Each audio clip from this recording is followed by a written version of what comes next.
Okay, so you can tell from the title in the video right now, I am going through a mild burnout at the moment. So you might ask, how did I get to this point of mild burnout? This video isn't scripted or anything, I'm just saying things off the top of my head. I have no capacity to plan out this video, but I just wanted to cover the concept of burnout today because I know that this is something that a lot of students and young adults would go through, and especially midway through the semester. So I wanted to cover it because that's something that I'm experiencing right now. So what is burnout? According to this article, burnout it's not a medical condition. It's defined as physical, emotional or mental exhaustion accompanied by decreased motivation, low performance and negative attitudes towards oneself and others. So okay, let's start off with how I got to this point of burnout. To put it simply, it's the lack of healthy boundaries between myself and the number of commitments I can take up. Yeah, I think that's the simple way to put it.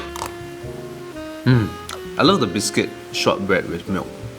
It's junk food, but tastes good. What actually happened in my life that brought me to this position? I think it started a few weeks ago when I attended this street dance festival, Five of a Kind. And during the event itself, I voluntarily took photos for it. It was an event that lasted about 2 days, from about 12 all the way to nighttime. And afterwards, I took a few days to work on those photos. All the while, still trying to study for midterms that were coming the week after, and trying to stick to my weekly upload schedule for YouTube. And also repackaging that YouTube video into TikTok videos and IG Reels. And at the same time still going for dance practice about 3 to 4 times a week. And after that street dance festival, the next week I took up another photography gig where I had to wake up early in the morning to take some photos of a running event. I had to wake up at 5:30 because the event commenced at 7:30 AM by the way. My body clock is at a point where I'm sleeping at 3 AM, so that was a no-go for me. That was a photography gig that I took up, and all of this was happening around recess week and midterms week. So I think I hit a point where I tipped the balance a bit too far, in that I wasn't resting the amount required for the amount of work that I was taking up and doing. So me taking up all these commitments, I'm not gonna go and glamorize it and say that, yeah, I am really busy, I'm busy hustling, you know, doing my work and everything. I don't want to glamorize it and say that you should do it too. Because in my opinion, I don't want you to view burnout as evidence of you working hard. Rather, I think burnout is you not having healthy boundaries with you and whatever work you're doing, to the point that you're not resting yourself an adequate amount to keep up with the work. Either you're not resting enough, you're overcommitting, or it could be both. In my case, it was overcommitting, because although it was tough, I could still do weekly videos while juggling with school. It's just that since I've added more photography jobs into the mix, that's when things started to dovetail. So what are some symptoms of burnout? So I've gotten quite a few questions over the past 1.5 years about burnout, and things like how to identify and what you can do to prevent burnout, you know, in the midst of a busy school semester. I know a lot of students do their other side hustles while studying. You know, sometimes it could be hard to have healthy boundaries, especially during the weekends. These are some symptoms that I personally face. Okay, so there are some very clear signs of burnout. One of which would be increased stress levels to the point that it would affect your sleep. If you're finding more trouble than usual sleeping at night, that could be a sign of burnout. Another is just a general lethargy and tiredness that you would experience throughout the day. So I would say that this lethargy and tiredness, it's pretty obvious when it comes about. Oh crap, it's crumbled. It will make it such that the activation energy to do anything would be really tough. It would be really tough for you to get your day going. To me, that would be dragging myself to go to school, or, you know, trying to film a video or editing a video. There will be a really high activation energy for me to start the activity. And even in the midst of the activity, you'll feel this general sense of detachment, and yeah, you just feel like you're zoned out while engaging with whatever activity you're doing. Other things could include a change of diet and headaches. Personally, I've been eating a lot more junk food the past 2 weeks or so as I try to find some semblance of meaning to live on through this burnout. And I get it through this junk over here. Sugar-laden biscuits full of calories and general diabetes-inducing ingredients. Yeah.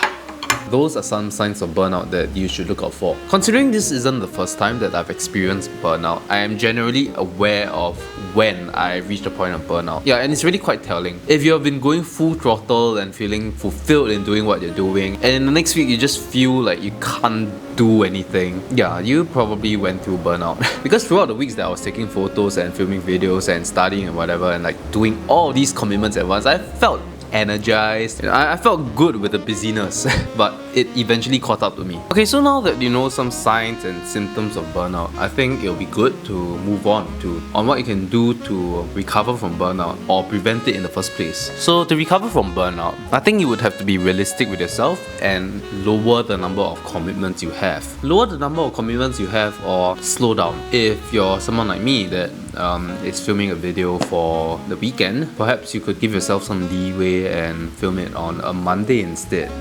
I think one of the best ways to recover from burnout would be to actually take a proper break.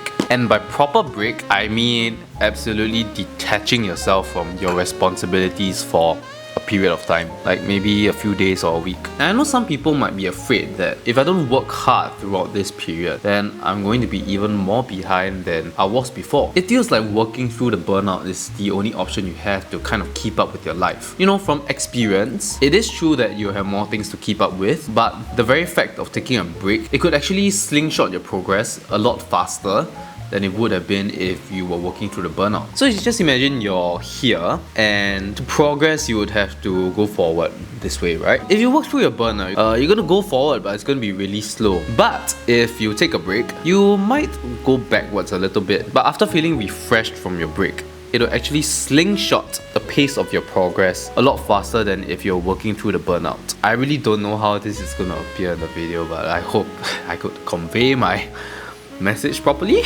If I could give an example of what I did, I actually had to turn down a few photo opportunities. I could easily earn quite a bit from these opportunities, but I had to turn them down just because I can't handle all of that. In some ways, you have to be a bit ruthless to yourself to take a break and just stop taking up so many things, just so you can force that healthy boundary between yourself and taking up more work/responsibilities. And as always, to help prevent this burnout in the future, you really need to force yourself to take breaks. I know that might sound a bit ridiculous, but for people that are perpetually working, I think you would understand what I mean. So the moral of the story here is to take some time during your responsibilities and work to sit down and just breathe, exist, take a break, and do nothing. This is so ironic because like a month plus back, I made a video about the capacity to do nothing, which is something that I am not doing right now.